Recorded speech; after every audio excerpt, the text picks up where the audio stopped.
An acoustic neuroma is a benign nerve sheath tumor. It's a tumor that generally is found on the nerve between the brain and the ear. Generally speaking, while it's called an acoustic neuroma, it's actually a bit of a misnomer. It's actually a vestibular schwannoma. Vestibular means that it arises from the balance nerves, and schwannoma means that it arises from the cells that really are the insulation of nerves. These tumors are named based on where they arise, and they arise off the acoustic nerve, which is the nerve for hearing, and a closely associated nerve called the vestibular nerve, which is there for balance. That's where they arise from. The symptoms that they cause are typically referable to the nerves that they are growing against.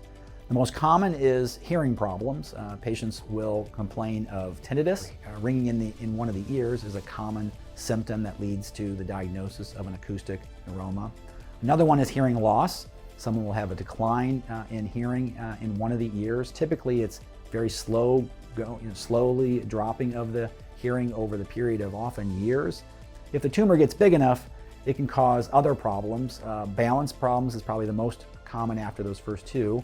And if the tumor gets really big, it can then cause facial weakness. So actually, when you smile, you can notice a change or even more. Someone like a Bell's palsy might have that type of weakness. And then there are other neurologic problems like facial numbness or double vision or problems with swallowing for the really big acoustic neuromas can cause those kind of symptoms. Generally speaking, if someone comes in with a symptom consistent with an acoustic neuroma, which would be a unilateral hearing loss, we usually order an MRI. An MRI identifies the vast majority of patients that have an acoustic neuroma. Although it's important to know that if you've lost hearing in one ear or you have a little bit of hearing loss in one ear, the vast majority of people that have a unilateral hearing loss don't have an acoustic neuroma. So it's maybe 1 in 100 people that have a unilateral hearing loss actually have an acoustic neuroma. So we typically, again, prefer gamma knife radial surgery for this type of cases because it allows us the most precise treatment. For selected cases, relatively rare, relatively large tumors, we may have to deliver radiation therapy over weeks. That's quite uncommon. Usually, for those large tumors, they tend to be resected, and we maybe use gamma knife to treat a small residual tumor. But in rare cases where surgery is not possible, maybe for medical reason, we will still have to use sort of conventional radiation therapy over a few weeks. Washington University and Siteman Cancer Center has tremendous expertise for acoustic neuromas.